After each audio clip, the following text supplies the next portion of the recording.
Okay. Dilshad പറയൂ. ദിൽഷഡ്. Okay, കേൾക്കാമോ? കേൾക്കാം. ഞാന് എമു ആണ്. യമു, അസ്സലായി അലക്കും. ഒരു അസലായി അലക്കും. ഒരു പഴയ എമു ആണ്. ഞങ്ങളിവിടെ 3 എമുക്കളുണ്ട്. ഞാനും കെട്ടിയോളും പിന്നെ മകളും. ഓ ഓക്കെ. അസലായി ഞങ്ങൾ അലക്കുന്നത്. അതെ. എനിക്ക് ആ പോക്കിരി വീണ്ടും മതത്തിലേക്ക് പോയോ, താടി വളർത്തി മീശയൊക്കെ ഒന്ന് ചെറുതായി കട്ട് ചെയ്തൊക്കെ കാണുന്നുണ്ട്. തിരിച്ചു പോവാനുള്ള പ്ലാൻ ആണോ? ഓക്കെ. അപ്പൊ എവിടെയാ, നാട്ടിൽ തന്നെയാണോ അതോ പുറത്താണോ?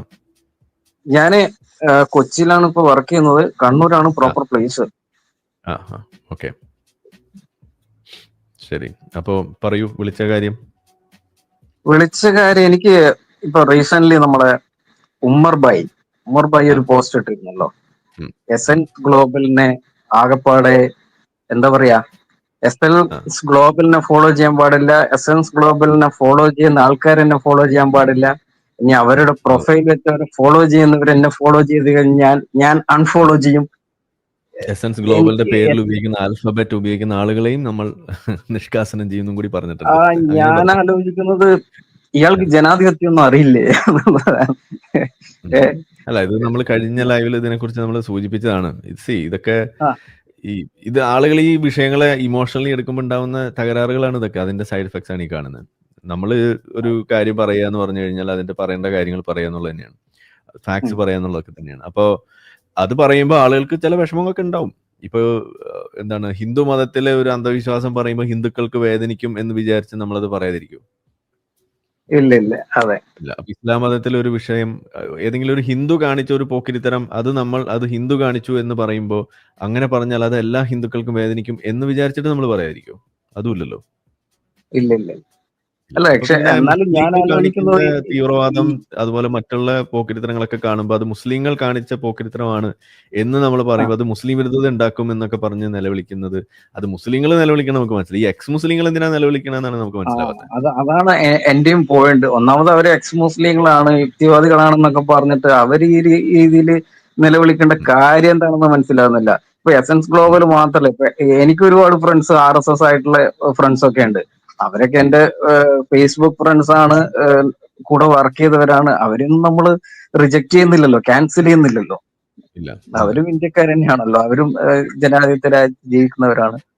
അപ്പം ആ ഒരു രീതിയിൽ പോലും ഒരു എന്താണ്, ഫ്രീ തിങ്കേഴ്സ് ഗ്രൂപ്പിനെ ആ ഒരു രീതിയിൽ പോലും അവർക്ക് കാണാൻ പറ്റുന്നില്ല എന്ന് പറയുന്നത് നമുക്കത് ഒരിക്കലും ആക്സെപ്റ്റ് ചെയ്യാൻ പറ്റാത്ത കാര്യമാണ്. അത് നിങ്ങൾ പറഞ്ഞത് ഓക്കെ. ഞാൻ അപ്പോഴും പറയുന്നു, ഉമറിന് ഇതൊക്കെ പറയാനുള്ള അവകാശമുണ്ട്. ഓക്കെ, ഉമർ അങ്ങനെ പറഞ്ഞു എന്നതിന്റെ പേരിൽ ഉമറിനെ നമ്മൾ തള്ളിക്കളയാനൊന്നും പോകുന്നില്ല, അത് വേറെ വിഷയം. പക്ഷെ ഇതെന്താ ഉണ്ടാവുക, ഇതിന്റെ ഔട്ട്കം എന്താണ്, അല്ലെങ്കിൽ ഇതിന്റെ ഒരു എൻഡ് റിസൾട്ട് എന്താ ഉണ്ടാവാൻ പോണത്? ഉമർ കുറെ കഴിയുമ്പോൾ ഇറലവന്റ് ആയി പോകും, അതാണ് ഉണ്ടാവാൻ പോണത്. അതുകൊണ്ട് ആർക്കാ നഷ്ടം? ഉമറിനാണ് നഷ്ടം, നമുക്ക് നഷ്ടമൊന്നുമില്ല. ഉമറിനെ പോലെയുള്ള ഒരാള്, ഇത്രമാത്രം ഇസ്ലാമിലെ കാര്യങ്ങൾ മനസ്സിലാക്കുന്ന ഒരാള്, ചരിത്രമൊക്കെ നന്നായിട്ട് പറയാൻ അറിയുന്ന ഒരാള്, അതും ഇമോഷണലി തന്നെ കണ്ണീരോട് കൂടിയൊക്കെ പറയാൻ കഴിയുന്ന ഒരാള്, അതേപോലുള്ള ഒരാളുടെ ആ കഴിവ്, ആ ഒരു എബിലിറ്റി, അത് 4 ആൾക്ക് ഗുണമില്ലാതെ പോവല്ലേ ചെയ്യുന്നത്. അതുകൊണ്ട് ആർക്കാ നഷ്ടം? നാട്ടുകാർക്ക് നഷ്ടം ഉണ്ടോന്ന് ചോദിച്ചാൽ അതിനേക്കാളും വലിയ നഷ്ടം ഉമറിന് തന്നെയാണ്. കാരണം ഉമർ ഈ പഠിച്ചതും മനസ്സിലാക്കിയ സംഗതിയൊക്കെ കുഴിച്ചു മൂടുക, അത്ര തന്നെ വരുന്നുള്ളൂ. അല്ല എന്താ ഉണ്ടാവണം? അതാണ് സംഭവിക്കുക. പോക്കിരി എന്തോ പറഞ്ഞു, ആഡിയോ. അതെ, വിശ്വാസികളും തന്നെയല്ലേ പറഞ്ഞത്, ഞങ്ങൾ നിങ്ങളെ അൺഫോളോ ചെയ്യും. അതേ വാദം തന്നെയാണ് ഇപ്പം എക്സ് മുസ്ലിങ്ങളും പറയാൻ തുടങ്ങി. അപ്പൊ പിന്നെ ഇവര് തമ്മിൽ എന്താ വ്യത്യാസത്താണ് എനിക്ക് ചോദിക്കാനുള്ളത്. കാരണം നിങ്ങളിപ്പോ ഞാൻ ചോദിക്കട്ടെ, അപ്പൊ ഞാന് ഈ എസൻസിന് 2-3 മുറിഞ്ഞെന്നൊക്കെ പറയുന്നുണ്ട്. അതിലെല്ലാ എസൻസിന്റെ ചാനലിലും പോയിട്ട് വീഡിയോ ഞാൻ കണ്ടിട്ടുണ്ട്. ഇപ്പൊ കേരള ഫ്രീ തിങ്കേഴ്സ് ഫോറം, അതൊരു ഇടത് ചായ്വുള്ള മറ്റേ ആന്റി രവിചന്ദ്രൻ ബ്ലോക്കാന്ന് തോന്നുന്നു. ഞാൻ അതിലെ വീഡിയോ കാണാറുണ്ട്. രവിചന്ദ്രൻ അവിടെ വീഡിയോ അവതരിപ്പിക്കുന്ന സമയത്ത് ഞാൻ അവിടെ വീഡിയോ കാണാറുണ്ട്, ഇപ്പോഴും ഞാൻ കാണാറുണ്ട്. ഇപ്പൊ എനിക്ക് ഹിന്ദു മതത്തെ കുറിച്ച് അറിയണമെന്ന് ചോദിക്കാം. ഞാനിപ്പോ ലിബിൻ തത്തപ്പള്ളി എന്നാ പുള്ളിയുടെ പേര്, എനിക്ക് പേര് കൃത്യമായിട്ട് ഓർമ്മയില്ല. പുള്ളിയുടെ വീഡിയോ പോയി കാണും. അപ്പൊ പുള്ളി പഴയ RSS ഒക്കെ ശാഖയിലൊക്കെ പോയിട്ടുള്ളൊരു വ്യക്തിയാണ്. അപ്പൊ ഞാൻ പുള്ളിയുടെ വീഡിയോയിൽ നിന്ന് ഈ ഹിന്ദു മതത്തിലെ പലതരം, ഇപ്പൊ നമ്മള് ലോക സമസ്ത സുഖിനോ പോകുന്നത് എവിടുന്ന് വന്നാണ്, അതിനെപ്പറ്റിയൊക്കെ പുള്ളി പല കാര്യങ്ങളും പറഞ്ഞിട്ടുണ്ട്. ഞാൻ അത് നോക്കും, പുള്ളി പറയുന്ന പുരാണങ്ങളുടെ ഒക്കെ ഇതൊക്കെ നെറ്റിലൊക്കെ അടിച്ചു. അപ്പോൾ എനിക്കൊരു കാര്യം അറിയണമെന്നുണ്ടെങ്കിൽ അതുമായി ബന്ധപ്പെട്ട ആളുകൾ അതിപ്പോ ഏത് ബ്ലോക്കിലാണെങ്കിലും പോയി കണ്ടെത്തണമെങ്കിൽ അവർ എക്സ്പെർട്ടായ ആളുകൾ നമ്മൾ ആശ്രയിക്കും തീർച്ചയായിട്ടും. അതിന് നമ്മളിപ്പോൾ അവരുടെ രാഷ്ട്രീയമോ അവരുടെ അഭിപ്രായങ്ങളോ അല്ലാതെ എടുക്കാൻ പറ്റില്ല എന്നുള്ളതാണ്. ഇപ്പോൾ സയൻസിന്റെ കാര്യം എനിക്ക് പല വിഷയങ്ങളെ കുറിച്ച് അറിയാൻ വേണ്ടി ഇപ്പോൾ നമ്മുടെ വൈശാഖൻ തമ്പിയും ഒരു ഇതേപോലെ ചില അഭിപ്രായ വ്യത്യാസങ്ങളൊക്കെ പല കാര്യങ്ങളും നമ്മളുമായിട്ടുണ്ട്. പക്ഷെ നമ്മൾ സയൻസുമായി ബന്ധപ്പെട്ടത് ഏറ്റവും മികച്ചൊരു ചാനലാണ് വൈശാഖൻ തമ്പിയുടെ. നമ്മുടെ കേരളത്തിൽ തന്നെ മലയാളത്തിലെ ഏറ്റവും മികച്ച രീതിയിൽ ഫാക്ച്വലായി സയൻസ് പറയുന്നത്. വെറുതെ ഇങ്ങനെ സയൻസ് എന്ന് പറഞ്ഞതൊക്കെ പറഞ്ഞു നടക്കലല്ല. പുള്ളി കൃത്യമായിട്ട് ആ വിഷയം പഠിച്ച് മനസ്സിലാക്കിയ വ്യക്തിയാണെന്ന് പുള്ളിയുടെ സംസാരത്തിൽ നിങ്ങൾക്ക് മനസ്സിലാവും. കാരണം ഞാൻ ഇംഗ്ലീഷ് ചാനലൊക്കെ കാണുന്നതുകൊണ്ട് എനിക്ക് പുള്ളിയെ ഈ വിദേശ ചാനലുകളുമായിട്ട് കമ്പയർ ചെയ്യാൻ പറ്റും. വിദേശത്തൊക്കെ അത്യാവശ്യം PhD ഒക്കെ എടുത്ത വ്യക്തികൾ നടത്തുന്ന സയൻസ് ചാനലുണ്ട്. അപ്പോൾ അത് ഞാൻ വൈശാഖൻ തമ്പി ഇന്ന വിഷയത്തിൽ ഇന്ന അഭിപ്രായം എടുത്തത്, അതുകൊണ്ട് പുള്ളിയുടെ ചാനൽ അൺസബ്സ്ക്രൈബ് ചെയ്യണം എന്നൊക്കെ പറഞ്ഞു കഴിഞ്ഞാൽ ഞാൻ ചെയ്യില്ല. അല്ലല്ല, പക്ഷേ വൈശാഖൻ തമ്പി പല വ്യത്യസ്തമായ അഭിപ്രായങ്ങളുണ്ട്. പക്ഷെ വൈശാഖൻ ആരെയും ക്യാൻസൽ ചെയ്യുന്നതായിട്ടൊന്നും ഞാൻ കണ്ടിട്ടില്ല. അഭിപ്രായം പറയുന്നു. അല്ല, പുള്ളി ക്യാൻസൽ ചെയ്തിട്ടുണ്ട്. പുള്ളി പ്രഖ്യാപിച്ചിട്ടുള്ളതാണ് താനൊരു ഇടതുപക്ഷക്കാരനാണ്, ഇടതുപക്ഷ വിരുദ്ധമായ കാര്യങ്ങൾ ഇവിടെ വലതുപക്ഷ അനുകൂലമായ കാര്യങ്ങൾ ഇപ്പുറത്ത് പറയുന്നു, അതുകൊണ്ട് അവരുടെ വേദികളിൽ അതിനോട് സഹകരിക്കാൻ താല്പര്യക്കുറവുണ്ട്. ഇതൊക്കെ പറഞ്ഞുകൊണ്ട് തന്നെയാണ് എസൻസിന്റെ വേദികളിൽ നിന്നൊക്കെ പുള്ളി സ്വയം വിട്ടു നിൽക്കുന്നല്ലേ. ആരെങ്കിലും പുള്ളിനെ കയറ്റാത്തതാണോ? പുള്ളിയുള്ള ഒരു പരിപാടിയിൽ ഞാനൊരു കാഴ്ചക്കാരനായിട്ട് വരെ ഉണ്ടായിട്ടുണ്ട്. എസൻസിന്റെ കാഴ്ചക്കാരനല്ല, ഒരു സഹ പ്രസന്ററായിട്ട്. അതൊരു 2019 20 ഒരു ലിറ്റ്മസിന് മുന്നേ ഉള്ള ഒരു സംഗതി. എസൻഷ്യ എന്ന് പറയുന്ന പ്രോഗ്രാമിൽ വൈശാഖൻ തമ്പി ഉണ്ടായിരുന്നു, അന്ന് സ്റ്റേജിലുണ്ടായിരുന്നു. പിന്നീട് ആളോട് പോയി. അപ്പോൾ അവിടെ അവർ വലതുപക്ഷത്തേക്ക് ചായുന്നു എന്നും പറഞ്ഞുകൊണ്ട് പുള്ളി തന്നെയാണ് ഇറങ്ങി പോകുന്നത്. അപ്പൊ നമ്മളിപ്പോ ഒരു കാര്യം പറയുമ്പോൾ അതേസമയം പുള്ളി പറയുന്നത് താനൊരു ഒരാൾക്ക് ഇടതുപക്ഷമാകാനുള്ള സാധ്യത ഇവിടെ ഉള്ള പോലെ തന്നെ മറ്റൊരാൾക്ക് വലതുപക്ഷം ആകാനുള്ള സാധ്യത ഇല്ലേ? ഇനിയിപ്പോ ആയോ ഇല്ല എന്നുള്ളത് വേറെ വിഷയം. ഇയാൾക്ക് എക്സ്ട്രീം ലെഫ്റ്റ് ആവാമെങ്കിൽ വേറെ ആൾക്ക് എക്സ്ട്രീം റൈറ്റ് ആയിക്കൂടെ? ഞങ്ങൾ എക്സ്ട്രീം ലെഫ്റ്റ് മാത്രമേ ആകാനുള്ള അവകാശം ഇവിടെ ഉള്ളൂ എന്ന് അതെങ്ങനെയാ ശരിയാവുക? അതില്ലല്ലോ. അപ്പൊ ഒരു പൊസിഷൻ എടുക്കുമ്പോൾ അതിന്റെ കൗണ്ടർ പൊസിഷൻ എടുക്കാനുള്ള ഒരു അവകാശം ഇവിടെ ഉണ്ട്. അതിന് മിഡിൽ പൊസിഷൻ എടുക്കാനുള്ള അവകാശമുണ്ട്. അതിന്റെ ഇടയിൽ ഏത് പൊസിഷൻ എടുക്കാനുള്ള അവകാശം ഇവിടെ വെച്ചു കൊടുക്കണ്ടേ? എന്നിട്ടല്ലേ നമ്മളൊരു ഇടതുപക്ഷക്കാരനൊക്കെ അവകാശപ്പെടുന്നതിൽ എന്തെങ്കിലും ഒരു കഥയുള്ളൂ. അല്ലാതെ ഇവിടെ ഇടതുപക്ഷം മാത്രം മതി അങ്ങനെയാണെങ്കിൽ ഇവിടെ ഒരു പക്ഷല്ലേ ഉള്ളൂ. ഇടതുപക്ഷം മാത്രമായിട്ട് ഒരു പക്ഷം ഉണ്ടാവും? ഇല്ലല്ലോ. വലതുള്ളപ്പോഴല്ലേ ഇടതുള്ളൂ. അപ്പൊ ഇതൊക്കെ അവർ ചെയ്യുന്നുണ്ടെന്നേ. അതാണ് ഇപ്പൊ ഈ ഉമറിന്റെ കാര്യം പറയുമ്പോൾ, അതുപോലെ ഇപ്പൊ ഈ ലിയാഖത്തിന്റെയും വിഷയം ഞാനതാ പറയുന്നത്. ഇവര് പുറത്തു വന്നിട്ട് എന്താ പറയുന്നത്? ഞങ്ങളെ വേദി തരുന്നില്ല, വേദി ഞങ്ങളെ ബഹിഷ്കരിക്കുന്നു എന്ന് ഇവര് വന്ന് പറയുന്നു. എന്നിട്ട് സത്യത്തിൽ ഇവരല്ലേ സ്വയം വേദികളിൽ നിന്ന് ഒളിച്ചോടുന്നത്? ഇതല്ലേ ഉണ്ടായിട്ടുള്ളത്. ഈ എസൻസിന്റെ തന്നെ പരിപാടികൾക്ക് എസൻസ് പോട്ടെ, എസൻസ് എനിക്ക് നേരിട്ട് അവിടെ ഒരു ഇൻഫ്ലുവൻസ് ഒന്നും കൊടുക്കാൻ പറ്റുന്ന ഒരു മീൻസ് അതിന്റെ ഒരു ഭാരവാഹി ഒന്നല്ല. നമ്മൾ അതിനകത്തൊരു റിസോഴ്സ് പേഴ്സൺ മാത്രമാണ്.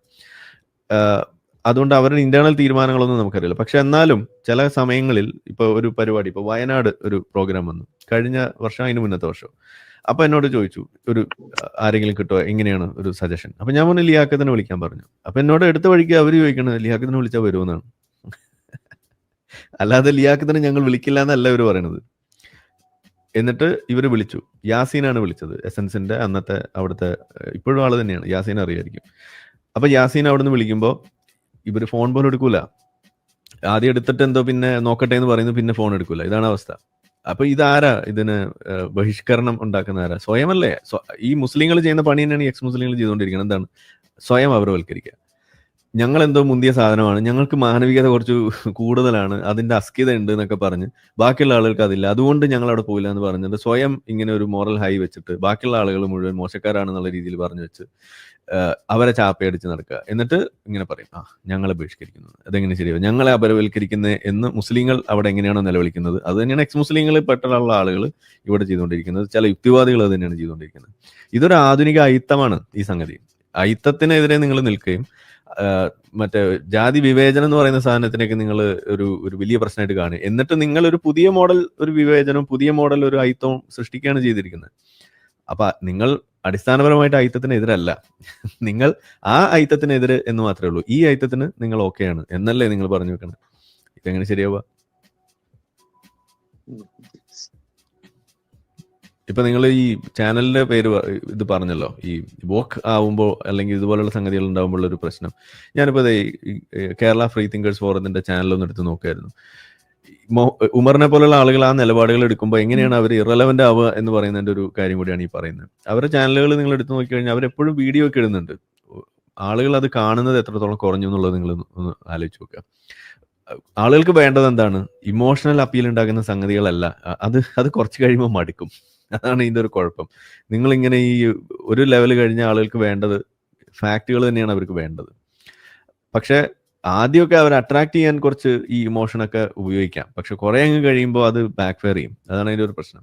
പക്ഷെ ഫാക്ട് എന്ന് പറയുന്ന ഒരു സാധനം അത് ആളുകൾ തേടാൻ പഠിച്ചു കഴിഞ്ഞാൽ പിന്നെ അതിന് പിന്നാലെ പോകും. അതിങ്ങനെ എവിടെ കിട്ടും? അപ്പോൾ നിങ്ങൾ ഫാക്ട് അല്ലാതെ ഒരു കാര്യം നിങ്ങൾ പറയുമ്പോൾ അത് ഫാക്ട് ആണോ എന്ന് അന്വേഷിക്കാനുള്ള ഒരു ത്വര നിങ്ങൾക്ക് ഡെവലപ്പ് ചെയ്യും.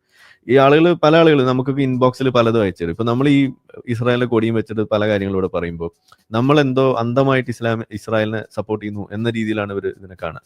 അപ്പോൾ അത് തെറ്റാണെന്ന് തെളിയിക്കാൻ വേണ്ടിയിട്ട് ഇവരെന്ത് ചെയ്യും? ഇവരിങ്ങനെ കുറെ വീഡിയോസ്, കുറെ കൺസ്പിറസി തിയറികൾ അടിസ്ഥാനത്തിലുള്ള സാധനങ്ങൾ, പിന്നെ അങ്ങനെ പല പല സാധനങ്ങൾ കുത്തിയിറക്കി നമുക്കിങ്ങനെ ഫോർവേഡ് ചെയ്തുകൊണ്ടിരിക്കും. എന്നിട്ട് നമ്മളോട് ചോദിക്കും, നിങ്ങളും ഒരു മൊസാദ് ഏജന്റ് ആണല്ലേ, നിങ്ങളും ഒരു ഇതിന്റെ ഈ പറഞ്ഞ സാധനത്തിന്റെ ആളാണല്ലേ എന്നിങ്ങനെ പറഞ്ഞുകൊണ്ടിരിക്കും. ഇതാണ് അവിടെ സംഭവിക്കുക. ഇപ്പൊ ഒരു ഉദാഹരണത്തിന് പറഞ്ഞു, ഇപ്പൊ കഴിഞ്ഞ ദിവസം ഒരു വാർത്ത, പോക്കിരി ശ്രദ്ധിച്ചിട്ടുണ്ടോ അറിയില്ല, വെസ്റ്റ് ബാങ്കിൽ എയ്ഡ് ട്രക്ക് വരുന്ന സമയത്ത് അതിനെ തടഞ്ഞുകൊണ്ട് വെസ്റ്റ് ബാങ്കിൽ കുറച്ച് ജൂതന്മാരായിട്ടുള്ള ആളുകൾ അതിനെ തടയുന്നു. എന്നിട്ട് അവരവിടെ ഒരു പാട്ടും പാടുന്നുണ്ട്. ഈ പാട്ടും അത് അവരുടെ ഹീബ്രു ഭാഷയിലുള്ള പാട്ടാണ്. അത് അവർ ചെയ്യുന്നു. ഇത് എയ്ഡ് ട്രക്ക് തടയുന്നു. എന്നിട്ട് ഇതൊരു വലിയ വാർത്തയാണ്. ഈ വാർത്ത എന്താണ്? അതെ, വെസ്റ്റ് ബാങ്കിലുള്ള ജൂതന്മാർ എയ്ഡ് ട്രക്കുകൾ തടഞ്ഞു എന്ന് പറഞ്ഞിട്ടൊരു വാർത്തയും അവർ ചാൻഡ് ചെയ്തത് പാലസ്തീനികളെ മുഴുവൻ പുറത്താക്കും എന്നൊക്കെ പറഞ്ഞിട്ടുള്ള ഒരു പാട്ടുമാണ് ചാൻഡ് ചെയ്തത് എന്ന് പറഞ്ഞിട്ടൊരു സാധനം. അപ്പൊ ഇത് വാർത്തയും തലക്കെട്ടൊക്കെ കാണുമ്പോൾ നമ്മൾ വിചാരിക്കും, ശരിയാണല്ലോ, ഈ വെസ്റ്റ് ബാങ്കിലുള്ള ആളുകൾ വളരെ മോശക്കാരാണല്ലോ എന്നൊരു ചിന്തയാണ് നമുക്ക് പെട്ടെന്ന് വരിക. ഇതാണ് അതിൽ സംഭവിക്കുക സത്യത്തിൽ. അപ്പൊ നമ്മൾ എന്ത് ചെയ്തു? നമ്മളുടെ ജൂതന്മാരായിട്ടുള്ള ആളുകൾ അവിടെ ഉണ്ടല്ലോ, ഈ ഹീബ്രു ഭാഷ മനസ്സിലാവുന്ന ആളുകൾ, അവർക്ക് ഇത് ഫോർവേഡ് ചെയ്ത് കൊടുത്തു. എന്താണ് ഇവർ ചെയ്തത്? എന്താണ് ഇത് സംഭവം? ഇതൊന്നും അറിയണം. ഇതാണ് സംഭവം. അപ്പൊ ഇത് സംഭവം എന്താണ്?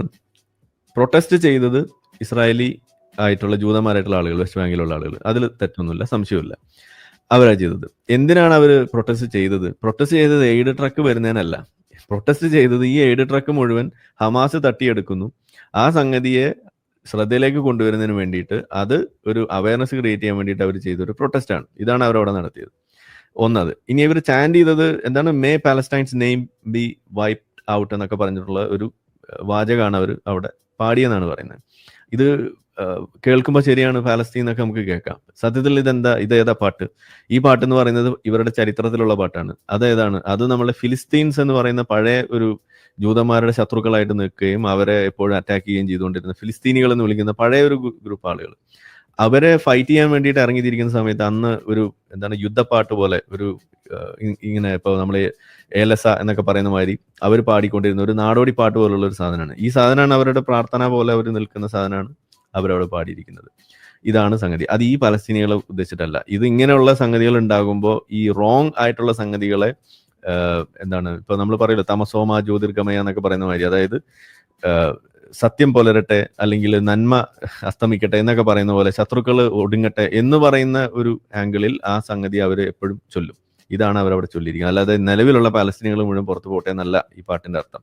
ഒന്നത്. രണ്ട്, ഈ എയ്ഡ് ആരാ കൊണ്ടുവരുന്നത്?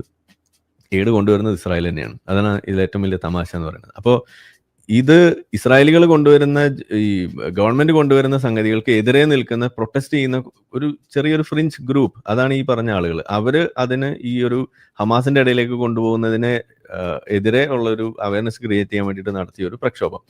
അതും ഏതാനും മിനിറ്റുകൾ, മണിക്കൂറുകൾ മാത്രം നിലനിൽക്കുന്ന ഒരു ചെറിയൊരു പ്രക്ഷോഭം. അത് കഴിഞ്ഞിട്ട് അവർ തന്നെ പിരിഞ്ഞുപോയി. അല്ലാതെ അവിടെ ഇന്തിഫാദ, പൊട്ടിത്തെറി അല്ലെങ്കിൽ ആരെയും വെട്ടിക്കൊല്ല, ഇതൊന്നും അല്ല അവിടെ നടന്നിരിക്കുന്നത്. ഇതവിടെ നടക്കുന്നു, അവരെ അറസ്റ്റ് ചെയ്യുന്നു, നീക്കുന്നു. ഇതാണ് സംഭവം. അറസ്റ്റ് ചെയ്തവരാണ് ജൂതന്മാർ, അല്ലാതെ വേറെ ആരെങ്കിലും വന്നിട്ടല്ല അറസ്റ്റ് ചെയ്തത്. എന്ന് വെച്ചാൽ ഗവൺമെന്റിന്റെ ഒഫീഷ്യൽ ആയിട്ടുള്ള ആളുകൾ അതിനെ അറസ്റ്റ് ചെയ്ത് നിൽക്കുന്നു. ഇതാണ് അവിടെ സംഭവിച്ചിരിക്കുന്നത്. ഇതിനെയാണ് എടുത്തു വെച്ചിട്ട് ഈ പറയുന്ന രീതിയിൽ ഇതിനെ പറഞ്ഞത്. അപ്പൊ നമ്മളവിടെ കാണുന്നത് എന്താണ്?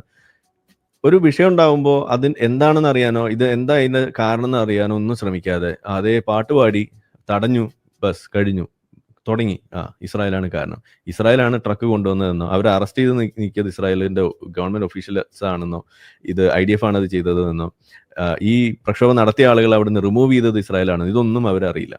ഈ പാട്ട് എന്താണെന്ന് അവർക്കറിയില്ല. ഇതൊന്നും അറിയാതെ വാർത്തയുടെ ടൈറ്റിലും കണ്ടിട്ട് എഴുന്നേറ്റ് അങ്ങ് തുടങ്ങും. ഇതാണ് അവസ്ഥ.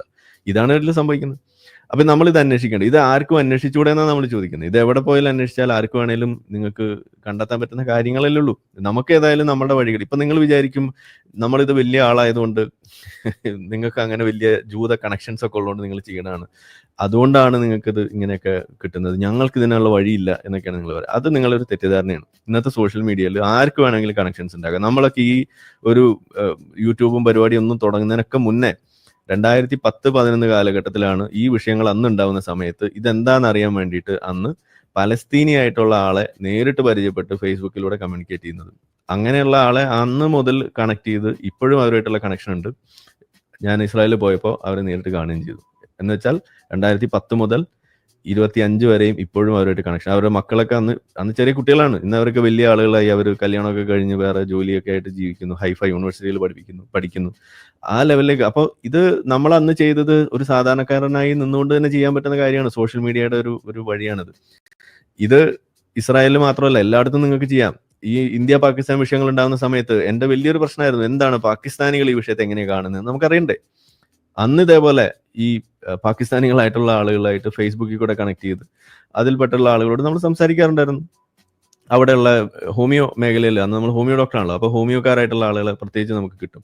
അവരിലൂടെ കാര്യങ്ങൾ അന്വേഷിക്കും. അങ്ങനെ എത്ര ആളുകളോട് നമ്മൾ സംസാരിച്ചിട്ടുണ്ട്, കാര്യങ്ങൾ അറിയാൻ ശ്രമിച്ചിട്ടുണ്ട്. അപ്പോഴാണ് നമുക്ക് മനസ്സിലാക്കുന്നത് ഇപ്പൊ ഈ മലാല യൂസഫ്സായിയുടെ വിഷയം ഉണ്ടായ ആ ഒരു ഇടയ്ക്കാണ് അന്ന് സംഭവിക്കുന്നത്. അപ്പോൾ നമ്മൾ കണ്ട എന്താണ്, മലാല യൂസഫ്സായി ലോകം മുഴുവൻ വാഴ്ത്തുന്നു എന്നൊക്കെ നമ്മളിവിടെ പറയുമ്പോൾ ഒരു ശരാശരി പാകിസ്ഥാനി വനിത അവരുമായിട്ട് നമ്മൾ സംസാരിക്കുമ്പോൾ അവരുടെ കാഴ്ചപ്പാടിൽ മലാല യൂസഫ്സായി ആരാണ്? പാകിസ്ഥാനികൾ ഒറ്റുകൊടുത്ത ആളായിട്ടാണ് അവിടെ കാണുന്നത്. എന്നുവെച്ചാൽ ആ വെടിവെച്ചതും ആ ഓപ്പറേറ്റ് ചെയ്തതും നോബൽ പ്രൈസ് കിട്ടുന്നത് ഇതെല്ലാം ഫേക്ക് ആണെന്നാണ് ഒരു പാകിസ്ഥാനി ഇപ്പോഴും വിശ്വസിക്കുന്നത്. ഇതാണ് അവിടുത്തെ അവസ്ഥ. എന്നുവെച്ചാൽ ഇതാണ് ഒരു ശരാശരി. അപ്പോൾ ഇതെങ്ങനെയാണ് നമുക്ക് അറിയാൻ കഴിയുന്നത്? നിങ്ങൾക്ക് പാകിസ്ഥാനികളോട് സംസാരിച്ചാൽ പോരെ. അപ്പൊ പ്രശ്നം എവിടെയാണ്? നിങ്ങൾക്കൊരു വിഷയം അറിയാനും അതിന്റെ വസ്തുതകൾ അന്വേഷിക്കാനും ഉള്ള ഒരു ത്വര നിങ്ങൾക്കില്ല എന്നുള്ളതാണ് നിങ്ങളുടെ പ്രശ്നം. അതിനുള്ള വഴികൾ ഇന്നുണ്ടായിരിക്കും, അത് നിങ്ങൾ ഉപയോഗിക്കുന്നില്ല എന്നുള്ളതാണ് നിങ്ങളുടെ പ്രശ്നം. അതിന് നിങ്ങൾ എന്നിട്ട് കുറെ മുടന്തൻ ന്യായങ്ങൾ പറയും. ഇന്ന് നമ്മൾ പറയുമ്പോൾ നിങ്ങൾ പറയും നമ്മൾ യൂട്യൂബ് ഉണ്ട്, സബ്സ്ക്രൈബർ ഉണ്ട്, അതുകൊണ്ടൊക്കെയാണ് നിങ്ങൾ ചെയ്യുന്നത്. ഇതൊക്കെ നമ്മൾ ചെയ്തത് ഇതൊന്നും ഇല്ലാത്ത സമയത്താണ്. നമ്മളൊരു ഫേസ്ബുക്കിൽ ഒരു പോസ്റ്റ് ഇട്ടാൽ 10 ലൈക്ക് പോലും കിട്ടാത്ത കാലത്താണ് നമ്മൾ ഇതൊക്കെ ചെയ്തത്. ഇത് ആർക്കും ചെയ്യാവുന്ന കാര്യമാണെന്ന് ഈ പറയുന്നത്. നിങ്ങൾക്ക് വേണ്ടത് ഇത് ചെയ്യണം എന്നുള്ളൊരു ബോധം വേണം എന്നുള്ളതാണ്. ആർക്കും ചെയ്യാം. പലസ്തീനികൾ എത്ര പേരുണ്ട് ഇൻസ്റ്റാഗ്രാമിൽ, പലസ്തീനികൾ എത്ര പേരുണ്ട് യൂട്യൂബിൽ, ഇഷ്ടം പോലെ ആളുകളുണ്ട്, നിങ്ങൾക്ക് കമ്മ്യൂണിക്കേറ്റ് ചെയ്യാം. എന്തേ നിങ്ങളത് ചെയ്യാത്തതെന്നാണ് നമ്മൾ ചോദിക്കുന്നത്. അപ്പോൾ അത് ചെയ്താൽ പോരെ. അതിന് പകരം നിങ്ങൾ ഈ കൺസ്പിറസി തിയറികളും അതുപോലെയുള്ള തലക്കെട്ടുകൾ കണ്ടിട്ട്, ഈ തലക്കെട്ടുകളിൽ വിശ്വസിക്കുന്ന ഒരു കാലഘട്ടം നമുക്കുണ്ട്. ഇപ്പൊ പോക്കി നേരത്തെ ഒരു വാർത്ത വായിച്ചു. അതിൽ വാർത്തയുടെ തലക്കെട്ട് എന്താണ്? ഇപ്പോഴും ശമ്പളം കൊടുക്കുന്നു എന്നതാണ് അതിന്റെ തലക്കെട്ട്. പക്ഷെ അതിലേക്ക് താഴേക്ക് വായിക്കുമ്പോഴാണ് അതിന്റെ ബാക്കി അതിനകത്തുള്ള ഗുരുതരമായ സാധനങ്ങൾ അതിനകത്ത് എഴുതി വെച്ചിരിക്കുന്നത്. അതായത് എയ്ഡ് തട്ടിക്കൊണ്ടു പോകുന്നു, ഹമാസ് അടിച്ചു മാറ്റുന്നു, സിഗരറ്റിന് വില കൂട്ടി വിൽക്കുന്നു, ഭക്ഷണം അത് ധാന്യപ്പൊടികൾ അത് വില കൂട്ടി വിൽക്കുന്നു, ഇതെല്ലാം അതിനകത്ത് എഴുതി വെച്ചിരിക്കുകയാണ്. അപ്പൊ ശരിക്കും തലക്കെട്ട് എന്താ വേണ്ടിയിരുന്നത്? ഗാസയിൽ കള്ളപ്പട്ടണിയാണ് എന്നല്ലേ തലക്കെട്ട് വേണ്ടിയിരുന്നത്. പക്ഷെ തലക്കെട്ട് എന്താ കൊടുത്തിരിക്കുന്നത്? അവിടെ ഇപ്പോഴും ശമ്പളം കൊടുക്കുന്നതാണ്. നമ്മുടെ പ്രശ്നം എന്താണ്? ശമ്പളം കൊടുക്കണ്ടോ ഇല്ലയോ എന്നുള്ളതാണോ? നമ്മുടെ പ്രശ്നം അവിടെ പട്ടിണി ഒറിജിനലി ഉണ്ടോ ഇല്ലയോ എന്നുള്ളതാണ്. അത് കള്ളപ്പട്ടിണിയാണെന്ന് ഈ BBC-യുടെ റിപ്പോർട്ടിൽ തന്നെ ഉണ്ടായിരിക്കുക. അവരതിന് വേണ്ട ഒരു തലക്കെട്ട് കൊടുക്കുന്നുണ്ടോ? അതൊരു വാർത്തയായിട്ട് അവർ ആ രീതിയിൽ അതിനെ പ്രൊജക്ട് ചെയ്യുന്നുണ്ടോ? ഇല്ല. അപ്പോൾ ചില കാര്യങ്ങൾ ഇവിടെ അങ്ങനെയാണ് അരങ്ങേറിക്കൊണ്ട്. പക്ഷെ അത് നിങ്ങൾക്ക് അന്വേഷിച്ചാൽ മതി. നമ്മൾ ജബ്ബാർ മാഷിന്റെ വാക്കുകളിലൂടെ പറയുകയാണെങ്കിൽ ഇടയിലൂടെ വായിക്കാൻ നിങ്ങൾക്ക് സാധിക്കണം. അതാണ് നമ്മളെപ്പോഴും പറയുന്നത്. അതാണ് ഈ സ്വതന്ത്രം എന്താന്ന് പറയുന്നത്. എന്തെങ്കിലും ഒരു കാര്യം കേൾക്കുമ്പോൾ അതുമായിട്ട് ഓടുകയല്ലേ ചെയ്യേണ്ടത്. ഇമോഷണലി ഒരു കാര്യത്തെ എടുത്ത് മുങ്ങുകയല്ല വേണ്ടത്. നിങ്ങൾ അതിന്റെ പരികൾക്കിടയിലൂടെ കാണാനും ഒരു ക്രിട്ടിക്കൽ ഒരു അനാലിസിസ് നിങ്ങൾ നടത്താൻ ശ്രമിക്കുക, ഒരു അന്വേഷണം നിങ്ങൾ സ്വയം നടത്താൻ ശ്രമിക്കുക. ഇതാണ് നമ്മൾ ചെയ്യേണ്ടത്. അപ്പൊ ഏതായാലും അതൊക്കെ പറയാനൊരു അവസരം സൃഷ്ടിച്ചു Dilshad. Okay, thank you. Okay, എന്തെങ്കിലും ആഡ് ചെയ്യാനുണ്ടോ വിഷ്ണു? ഈ ഗെറ്റിംഗ് ഒഫൻഡഡ് ഇപ്പൊ മുസ്ലിങ്ങൾക്കുള്ള അതേ പ്രശ്നമാണ്. ഞാൻ ഈ സോക്കോൾഡ് ഞാൻ എക്സ് മുസ്ലിം എന്ന ടാഗൊക്കെ പിന്നെ കുറെ അത് ഉപയോഗിക്കാതെ കുറെ കാലം. അത് ആദ്യമൊക്കെ ഭയങ്കര എക്സ് മുസ്ലിം എന്ന് പറയുമ്പോൾ ഭയങ്കര ഇതൊക്കെ ആയിരുന്നു. പിന്നെ ഇത് കാരണം നിങ്ങള് പറയുന്ന അഭിപ്രായത്തിന് വിരുദ്ധമായിട്ടും ചിലപ്പോൾ തെറ്റായ അഭിപ്രായങ്ങളൊക്കെ പല ആൾക്കാരും പറഞ്ഞു വരും. അതിന്റെ പേരിൽ നമ്മൾ പൂർണ്ണമായിട്ട് ബഹിഷ്കരിക്കുക എന്നുള്ളതൊന്നും അതുകൊണ്ട് നമുക്കും അവർക്കും ഗുണമില്ല. എന്ന് മനസ്സിലാക്കുക. ഇത് മുസ്ലിങ്ങൾ പൊതുവിൽ ചെയ്യണം. മുസ്ലിങ്ങൾ എന്താ ചെയ്യുന്നത്? മുസ്ലിങ്ങൾ ഈ എക്സ് മുസ്ലിങ്ങളെ എങ്ങനെയാണ് വേട്ടയാടുന്നത്? ഇതേ കാര്യം തന്നെയാണ്. ഇതൊരു പാരമ്പര്യവാദമാണ് ശരി. ഇവര് യുക്തിവാദികളാണ് അല്ലെങ്കിൽ ഇടത് ചിന്താഗതിക്കാരാണെന്നൊക്കെ പറയുമെങ്കിലും ഇത് ശരിക്കും വലതുപക്ഷ വാദമാണ്. നമ്മൾ അപ്പുറത്തെ ആളെ ക്യാൻസൽ ചെയ്യാന്നുള്ളത്. അപ്പോൾ നമ്മൾ മറ്റു മനുഷ്യര് ഒക്കെ നമ്മളെ പോലെ ചിന്തിക്കണം എന്ന് അങ്ങനെ വാശി പിടിക്കുന്നതിലെ അത് ഒട്ടും ബുദ്ധിപരമായ ഒരു നിലപാടല്ല നിങ്ങളൊരു വ്യക്തിയാണെങ്കിൽ. കാരണം പല ആളുകൾക്കും പല അഭിപ്രായം, പല വിഷയങ്ങളും. ഇപ്പൊ മുസ്ലിങ്ങളിൽ തന്നെ ഉള്ള ആളുകൾക്ക് ഇസ്ലാമിന്റെ പല കാര്യങ്ങളോടും അവർക്ക് ഒരു അഭിപ്രായമല്ലേ ഉള്ളത്. അവർ പിന്നെ ഇതിങ്ങനെ അടിച്ചമർത്തി ജീവിക്കുന്നുണ്ട്. ഇപ്പൊ പല മുസ്ലിം സ്ത്രീകളും അവർക്ക് തട്ടമിടാൻ ഇഷ്ടമുള്ളത് കൊണ്ടാണോ തട്ടമിടുന്നത്? അല്ല, എനിക്കറിയാം. ഇഷ്ടമില്ലാത്ത പെൺപിള്ളേരും അല്ലെങ്കിൽ ഇപ്പൊ ഞങ്ങളുടെ കമ്പനികളിലൊക്കെ ജോലിക്ക് വരുന്ന സ്ത്രീകൾ അവര് വരുന്നവരെ പർദ്ദയുണ്ടാവും.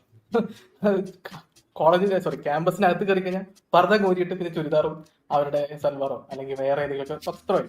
അപ്പോ ഇത് ഈ വിശ്വാസികൾക്കിടയിൽ ഉള്ള കാര്യം പോലും ഇങ്ങനെയാണ്. അതായത് മനുഷ്യരെന്ന നിലയിൽ പല വിഷയങ്ങളിലും പല അഭിപ്രായവും, അല്ലാതെ നമുക്ക് ജീവിക്കാൻ പറ്റില്ല. പിന്നെ മനുഷ്യരുടെ ഇടയിൽ വ്യത്യസ്തത ഉണ്ടാകുന്നത് സ്വാഭാവികമല്ലേ. അപ്പൊ അവര് അങ്ങനെയാണെങ്കിൽ ഓരോ മുസ്ലിമും പരസ്പരം ക്യാൻസൽ ചെയ്യണം.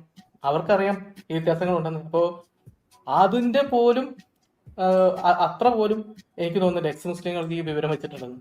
അവര് ഈ പറയുന്ന കാര്യമാണ് ഈ ക്യാൻസലേഷനും അൺഫോളോയിങ്ങും അൺസബ്സ്ക്രിപ്ഷനും ഒക്കെയാണ് മുസ്ലിങ്ങൾ അവർക്കെതിരെ ഈ സോക്കോൾഡ് മഹല് കേന്ദ്രീകരിച്ചൊക്കെ ബഹിഷ്കരണം എന്ന പേര് നടപ്പാക്കുന്നത്. അവർ നടപ്പാക്കുന്നേന്നുള്ളൂ. സോഷ്യൽ മീഡിയയിലെല്ലാം ഉള്ളൂ. അവർ ശരിക്കും കൈകൊണ്ട് നടപ്പാക്കുന്നു എന്നുള്ളതാണ്. അപ്പൊ ഇതേ ബഹിഷ്കരണം അവര് അതിൽ നിന്ന് പുറത്തു വന്ന ആളുകളും ചെയ്യുന്നെന്ന് പറഞ്ഞു കഴിഞ്ഞാൽ അവർക്കെന്തോ കാര്യമായിട്ട് എന്തോ പ്രശ്നം പറ്റിയെന്ന് മാത്രമേ എനിക്ക് പറയാൻ പറ്റൂ. പിന്നെ ഇതിന്റെ പേരിൽ നമ്മളിപ്പോൾ അവരുടെ വീഡിയോ കാണാതിരിക്കുന്നുണ്ടോ? ഇല്ല, ഞാൻ ലിയാഖത്തിന്റെ വീഡിയോ കാണാറുണ്ട്, അല്ലെങ്കിൽ ഉമർ ഭായിയുടെ വീഡിയോ കാണാറുണ്ട്. കാരണം എനിക്ക് ആവശ്യം എന്താണ്, പുള്ളി പറയുന്ന കാര്യങ്ങളിൽ ഉള്ള കാര്യങ്ങൾ എന്തൊക്കെയാണ് എന്ന് എനിക്കറിയാം. അത്രേ ഉള്ളൂ. അതിനപ്പുറത്തേക്ക് പുള്ളിയുടെ ഈ രാഷ്ട്രീയ പരമായിട്ടുള്ള ഈ തീരുമാനം അല്ലെങ്കിൽ അഭിപ്രായം അത് ഞാനുമായി യോജിക്കുന്നില്ല, അപ്പൊ ഞാൻ പുള്ളിയെ കാണണ്ടേ, അതൊന്നും എന്റെ ചർച്ചയല്ല. അല്ലെങ്കിൽ എന്റെ തലയിൽ അങ്ങനത്തെ ചിന്തകളൊന്നും വരാറില്ല. കാരണം അങ്ങനെ നിങ്ങൾക്ക് വസ്തുതകൾ മനസ്സിലാക്കാൻ പറ്റും. കാരണം ഇനി ഒരു പക്ഷേ ജസ്റ്റ് ഇമാജിൻ, ഒരു പക്ഷേ ഉമർ അല്ലെങ്കിൽ ലിയാഖത്ത് പറയുന്നതിലൊക്കെ വസ്തുത അവർ ഞാൻ ബഹിഷ്കരിച്ചു എന്നായിരിക്കാം. അവർ പറഞ്ഞ പല സത്യങ്ങളും എനിക്ക് അറിയാതെ പോകും. ചിലപ്പോൾ ആരിഫിന്റെ എഴുതുന്ന എനിക്കത് കിട്ടണമെന്നില്ല. അപ്പൊ അവരെ ഞാൻ കേൾക്കുക എന്നുള്ളത് മിനിമം ഞാൻ ചെയ്യേണ്ട കാര്യം. അവർ തീരെ കേൾക്കാതായി കഴിഞ്ഞാൽ പിന്നെ നമ്മളൊരു എക്കോ ചേമ്പറായി പോകും. ഓൾറെഡി ഈ സോഷ്യൽ മീഡിയ എന്ന് പറഞ്ഞാൽ ഒരു എക്കോ ചേമ്പറാണ്. അതിനിടയിൽ കൂടി അൺഫോളോയിങ് എന്നൊക്കെ പറഞ്ഞു കഴിഞ്ഞാൽ അതൊരു പ്രശ്നമാണ്. സോഷ്യൽ മീഡിയ കാലത്ത് പ്രത്യേകിച്ച് നിങ്ങൾ അങ്ങനെ ഒരു തീരുമാനം എടുത്തു കഴിഞ്ഞാൽ നിങ്ങൾക്ക് ശരിക്കും കേൾക്കേണ്ട പല അറിവുകളും ഇല്ലാതായി പോകുന്നതാണ്. പിന്നെ ഇപ്പൊ നമ്മൾ നേരത്തെ പറഞ്ഞ പോലെ ഒരു വിഷയത്തിന് ഇപ്പൊ പലസ്തീനികൾ പറയുന്നത് എന്താണെന്ന് നമ്മൾ നോക്കിക്കഴിഞ്ഞാൽ ഇപ്പൊ പറയാറുണ്ടല്ലോ, ഇപ്പൊ ഇസ്രായേലിന്റെ കാര്യം പറയുമ്പോൾ പലസ്തീനികൾ എന്താ പറയുന്നത്, അല്ലെങ്കിൽ സോക്കോൾഡ് നമ്മുടെ നാട്ടിലെ ജാതി ആക്ടിവിസ്റ്റുകൾ എന്താണ് പറയുന്നത് എന്നൊക്കെ നമ്മൾ അതും കേൾക്കാറുണ്ട്. അവരുടെ അഭിപ്രായം കേൾക്കാറുണ്ട്. പലസ്തീനികൾ പറയുന്നത് എന്താണെന്ന് എനിക്ക് കേൾക്കാം. അവർ കൃത്യമായി അറബിയിൽ പറയുന്നു, ജൂതനെ കൊല്ലണം, ഇസ്രായേലിനെ ഇല്ലാതാക്കണം. മറ്റേ ജാതി ആക്ടിവിസ്റ്റുകളാണെങ്കിൽ ബ്രാഹ്മണന്റെ കുറ്റം എന്ന നിലയിൽ അവർ പറഞ്ഞുകൊണ്ടിരിക്കുന്നു. ഓക്കെ, അതിൽ ഒരു ചെറിയ ഭാഗം ശരിയുണ്ടെന്നായിരിക്കും. മറുവശത്ത് എന്താണ് അതില് പലസ്തീനികളും മാത്രമല്ല, ഇപ്പൊ നമ്മളിപ്പോ ജുമാക്ക് കുത്തുബയിലും പറയുന്നില്ലേ ക്രിസ്ത്യാനികളെയും ജൂതന്മാരെയും ശപിക്കുന്നില്ലേ? അതെ, അത് പലസ്തീനിലേക്ക് പോകേണ്ട ആവശ്യമില്ല. നമ്മള് കേരളത്തിൽ തന്നെ അത് ചെയ്തുകൊണ്ടിരിക്കുകയാണ്. അതിന് അറബി അറിയാത്തത് കൊണ്ട് നമുക്കത് മനസ്സിലാവുന്നില്ല എന്ന് മാത്രമേ ഉള്ളൂ. അല്ല, ഈ പറയുന്ന ആൾക്കാർക്ക് അറബി അറിയാം, അർത്ഥം അറിയാം. അവരത് ഒരു എന്താ പറയാ, ഒരു മദ്രസ ജീവിയായി ജീവിച്ചു കഴിഞ്ഞാൽ അങ്ങനെ ആയി മാറുന്നതാണ്. അപ്പൊ ഞാൻ പറഞ്ഞു വന്നത്, ഇപ്പോ നമ്മുടെ കേരളത്തിന്റെ ഞാൻ പറഞ്ഞ ഈ ആക്ടിവിസം അല്ലെങ്കിൽ വോക്കുകളായ ആളുകൾ ഇസ്രായേൽ വിഷയത്തിൽ മാത്രമല്ല, ഇപ്പൊ ജാതിയെ കുറിച്ച് പറയുമ്പോഴും അവര് ശരിയാണ്, ഇന്ത്യയുടെ ഒരു ഭാഗത്ത് അവരുടെ ഭാഗം ഞാൻ കേൾക്കാറുണ്ടെന്ന് ഞാൻ പറഞ്ഞു. ഞാൻ ഉദ്ദേശിച്ചത് ഈ പറയുന്ന ബഹിഷ്കരണവാദികളുടെ വാദമൊന്നും ഞാൻ കേൾക്കാതിരിക്കാൻ അവരെ ഞാൻ ബഹിഷ്കരിക്കാറൊന്നുമില്ല. അപ്പൊ അങ്ങനെ ബഹിഷ്കരിക്കുന്നവര് ബഹിഷ്കരിക്കണമെന്ന് വെച്ചാൽ അങ്ങനെ ചെയ്യണ്ട. കാരണം നമുക്ക് അറിവ് എവിടെ നിന്ന് കിട്ടുന്നതാണെങ്കിൽ നമ്മൾ എടുക്കുക. എന്നിട്ട് നമ്മൾ ഒരു ഫിൽറ്റർ ഉണ്ടാക്കും. ആ ഫിൽറ്ററിനെ കുറിച്ചാണ് നമ്മളോട് സംസാരിക്കുന്നത്. ഈ അറിവ് ശരിയാണോ എന്നുള്ള ഒരു വസ്തുതാപരമായിട്ടുള്ള ഫാക്ട് ചെക്ക് ഒക്കെ ചെയ്യാൻ നമ്മൾ തയ്യാറാണ് വ്യക്തി എന്ന നിലയിൽ. അതിനപ്പുറത്തേക്ക് ആരും ഇപ്പൊ RSSന്റെ നേതാവ് നമ്മുടെ മോഹൻ ഭാഗവത് ഇന്ത്യയിലെ ഏറ്റവും വലിയ വില്ലനാണ്. എന്താ പറയാ, ചെകുത്താനെ കഴിഞ്ഞാൽ ഏറ്റവും കൂടുതൽ ഇന്ത്യയിൽ വിമർശിക്കപ്പെടുന്ന ഒരു പുള്ളിയായിരിക്കും. അപ്പൊ മോഹൻ ഭാഗവത്തിന് അയാൾ എന്തെങ്കിലും പറഞ്ഞിരിക്കാം. അയാൾ ചിലപ്പം കംപ്ലീറ്റ് ഉടായ്പ കാര്യങ്ങളായിരിക്കും, മതത്തെ കുറിച്ചൊക്കെ ആയിരിക്കും പറയും. പക്ഷെ പുള്ളി പറയുന്ന ഒരു സത്യം, ഒരു അറിവ് നിങ്ങൾക്ക് കിട്ടുകയാണെങ്കിൽ, അത് കിട്ടണമെങ്കിൽ നിങ്ങൾ പുള്ളിയെ കേൾക്കണം. നിങ്ങൾ പുള്ളിയെ പൂർണ്ണമായിട്ട് ബഹിഷ്കരിച്ചു കഴിഞ്ഞാൽ പുള്ളിയെ ഇങ്ങനെ വിമർശിച്ചുകൊണ്ടിരിക്കുന്നതല്ലാതെ പുള്ളി എന്താ പറയുന്നത്, പുള്ളിയുടെ നിലപാട് എന്താണെന്നൊന്നും നിങ്ങൾക്ക് അറിയാൻ പറ്റില്ല എന്നുള്ള. അപ്പോൾ നമ്മൾ ആളുകളുടെ നിലപാട് മനസ്സിലാക്കണമെങ്കിൽ അവരെ നമ്മൾ കേൾക്കണം. കേൾക്കാനേ ഞാൻ തയ്യാറല്ല എന്നുള്ള ഈ പാരമ്പര്യവാദം ഇത് തന്നെയാണ് നേരത്തെ പറഞ്ഞ പോലെ എക്സ് മുസ്ലിങ്ങൾക്കെതിരെ മുസ്ലിങ്ങളും മതം വിട്ടവർക്കെതിരെ വിശ്വാസികളും അടിച്ചുവിടുന്നത്. അവര് ഈ ആക്രമണം എന്നൊക്കെ പറയല്ലോ, അല്ലെങ്കിൽ നിങ്ങളുടെ കടയിൽ നിന്ന് സാധനം മേടിക്കരുത്, നിങ്ങളുടെ കുടുംബവുമായിട്ട് കല്യാണം ആലോചിക്കരുത് എന്നൊക്കെ ഈ തിട്ടൂരങ്ങൾ ഇത് ഇവര് തന്നെ പറയുന്ന കേട്ടോ. ഇവര് തന്നെ അനുഭവിച്ചിട്ടുള്ളതും ജീവിതത്തിൽ ഒരു പക്ഷെ അവർക്ക് ബുദ്ധിമുട്ടുണ്ടാക്കിയ സംഭവങ്ങളൊക്കെയാണിത്. ഇതൊക്കെ ഒരുതരം ബഹിഷ്കരണമാണ് സുഹൃത്തുക്കളെ. അപ്പൊ നിങ്ങൾ ഇതൊക്കെ വിട്ടുവന്ന ആളുകൾ വീണ്ടും ഇതേ വാദം, പാരമ്പര്യവാദവും വേറൊരു രീതി ഇടതാണെന്ന് പറഞ്ഞ് പേരുന്നതുണ്ടെങ്കിൽ പിന്നെ നിങ്ങൾ ഏത് മതമാണ് വിട്ടത് എന്ന് കൂടി പറയണം. ഇങ്ങനെയൊക്കെയുള്ള ആശയങ്ങൾ അതിൽ നിങ്ങൾ എടുത്തുകൊണ്ട് വന്നിട്ട് വേറെ രീതിയിൽ വേറൊരു കുപ്പിയിൽ അവതരിപ്പിക്കാനാണെങ്കിൽ പിന്നെ നിങ്ങൾ വിട്ടത് ഇസ്ലാമാണോ അതോ ഇസ്ലാം പൂർണ്ണമായി നിങ്ങൾ വിട്ടിട്ടില്ലേ എന്ന് നിങ്ങൾ ചിന്തിക്കണം. അല്ലെങ്കിൽ നിങ്ങൾ സ്വയം വിളിക്കുന്ന ആ ലേബൽ ഒഴിവാക്കണം. യുക്തിവാദികൾ, സ്വതന്ത്ര ചിന്തകർ, ഞങ്ങൾ ഇന്നൊരു ടൈപ്പാണ്, അല്ലെങ്കിൽ ഇതാണ് ഉത്തമ മാതൃക, അതായത് പുസ്തകത്തിൽ ഹസനയായ യുക്തിവാദികളാണ് നിങ്ങൾ എന്ന് പറയുന്ന ലേബൽ നിങ്ങൾ മാറ്റണം. കാരണം ഇതൊക്കെ പാരമ്പര്യവാദമാണ്, വലതുപക്ഷ വാദങ്ങളാണ്. നമ്മളെല്ലാവരെയും കേൾക്കാൻ തയ്യാറാണോ എന്ന് മാത്രമല്ല, നിങ്ങൾക്ക് അങ്ങനെ ഒരാളെ ബഹിഷ്കരിച്ചത് കൊണ്ടും പ്രത്യേകിച്ച് ഒരു മുൻതൂക്കോ ഗുണമോ ഇല്ല. മറ്റൊരു വ്യക്തിയെ അറിയണമെങ്കിൽ അയാളെ കേട്ടേ പറ്റും. അത് എത്ര വൃത്തിയായിട്ടാണ്. ഇപ്പൊ ഹിറ്റ്ലർ ഉണ്ടെങ്കിൽ ഹിറ്റ്ലറേയും കേൾക്കേണ്ടി വരും. കേൾക്കാതെ നിങ്ങൾ ഹിറ്റ്ലറെ കുറ്റി ഇങ്ങനെ തെറി പറഞ്ഞു ചീത്ത പറഞ്ഞിട്ടോ ഞാൻ ഹിറ്റ്ലർ അൺഫോളോ ചെയ്തിരിക്കുന്നു എന്ന് പറഞ്ഞതുകൊണ്ട് പ്രത്യേകിച്ച് കാര്യമില്ല. ഹിറ്റ്ലർ ഒരു എക്സ്ട്രീം എക്സാമ്പിൾ ആണെങ്കിലും ഹിറ്റ്ലറിന്റെ മെയിൻ കാംഫ് അല്ലെങ്കിൽ ആ പുസ്തകം വായിക്കാതെ ഹിറ്റ്ലറിന്റെ മനഃശാസ്ത്രം അല്ലെങ്കിൽ അദ്ദേഹത്തിന്റെ മാനസികമായിട്ടുള്ള വിഹുലതകൾ എന്തായിരുന്നു എന്ന് നിങ്ങൾക്ക് മനസ്സിലാക്കാൻ പറ്റില്ല. അപ്പൊ ഞാൻ മെയിൻ കാംഫ് ഞാൻ ബഹിഷ്കരിച്ചിരിക്കുന്നു എന്ന് ജൂതന്മാരൊക്കെ വിചാരിച്ചിരുന്നെങ്കിൽ അവർക്ക് ഈ നാസിസത്തെയും ഇതിനെയൊക്കെ കുറിച്ച് പിന്നീട് പിൽക്കാലത്ത് മനസ്സിലാക്കാനോ ആളുകളെ ബോധവൽക്കരിക്കാനോ പറ്റുമായിരുന്നില്ല. അതിപ്പോ യൂറോപ്പിലുള്ള ഇപ്പോഴുള്ള നാസിസത്തിനെതിരെയുള്ള വികാരം അത് പഠിച്ചതിലൂടെയാണ് അവർക്ക് മനസ്സിലാവുന്നത്. ഞാനൊരു എക്സ്ട്രീം എക്സാമ്പിൾ പറഞ്ഞിട്ടുണ്ട്. അപ്പോൾ നിങ്ങളുടെ എതിരാളികളെയും കേൾക്കുക എന്നുള്ളത് കുറഞ്ഞ പക്ഷം ജനാധിപത്യ മര്യാദയാണ്. അത് വളരെ ഒരു രാജ്യത്തെ എല്ലാവരും നിങ്ങളുടെ എല്ലാ അഭിപ്രായങ്ങളെയും എടുക്കണമെന്നില്ല. അപ്പോൾ ആ രീതിയിൽ നിങ്ങളുടെ സഹപൗരനെയോ അല്ലെങ്കിൽ സഹ ലോക പൗരനെയോ ഒക്കെ കേൾക്കാനുള്ള ഒരു മാനസികാവസ്ഥയാണ്. അതിന് അൺഫോളോ സബ്സ്ക്രൈബ് എന്ന് പറഞ്ഞിട്ട് കാര്യമില്ല. നിങ്ങൾക്ക് അവരുടെ എന്ത് അഭിപ്രായ വ്യത്യാസം ഉണ്ടെങ്കിലും അങ്ങനെ തന്നെ ചെയ്യാൻ പറ്റും. പിന്നെ ഒരു ഭയങ്കര എക്സ്ട്രീം ആണെന്ന് വേണമെങ്കിൽ പറയാം. ഇപ്പോൾ നാസികളുടെ കാര്യം ഇപ്പോൾ തീവ്രവാദികൾ, നിങ്ങൾ IS-ന്റെ റിക്രൂട്ട്മെന്റ് എന്നും രാവിലെ 10 മണിക്ക് എണീറ്റ് കേൾക്കണം എന്നൊന്നും അല്ലെങ്കിൽ അവരുടെ വായ്ത്താരികൾ കേൾക്കണം എന്നൊന്നും ഞാൻ പറയുന്നില്ല. പക്ഷെ അങ്ങനത്തെ ആളുകളെ കുറിച്ചല്ലല്ലോ അവർ പറയുന്നത്. അവർ സ്വന്തം സോക്കോൾഡ് ഇതേ പരിപാടി ചെയ്യുന്ന മറ്റ് ആളുകളെ കുറിച്ചാണ് അവർ പറയുന്നത്. അതായത് മതത്തെ ഞങ്ങൾ വിമർശിക്കുന്ന പോലെ തന്നെ മറ്റുള്ളവർ വിമർശിക്കണം എന്നുള്ള ഒരുതരം വാശിയാണ്. അതിന് പ്രത്യേകിച്ച് പ്രായോഗികമായിട്ട് നമുക്കൊന്നും ചെയ്യാൻ പറ്റില്ല. ഇപ്പൊ എന്റെ ശൈലിയും ഞാൻ കഴിഞ്ഞ തവണ പറഞ്ഞതിനെ ആവർത്തിക്കുകയാണ്. എന്റെ ശൈലി, ആരിഫിന്റെ ശൈലി, ലിയാഖത്തിന്റെ ശൈലി, ഉമ്മർ പിയുടെ ശൈലി, ജബ്ബാർ മാഷിന്റെ ശൈലിയൊക്കെ വ്യത്യാസമുണ്ട്. അപ്പൊ ആ വ്യത്യാസം ഉൾക്കൊണ്ടുകൊണ്ട് അവരിങ്ങനെ വിമർശിക്കുന്നു. നമുക്ക് യോജിപ്പില്ല എന്ന് വേണമെങ്കിൽ പറഞ്ഞു കഴിഞ്ഞാൽ ഞാൻ സമ്മതിക്കും. പക്ഷെ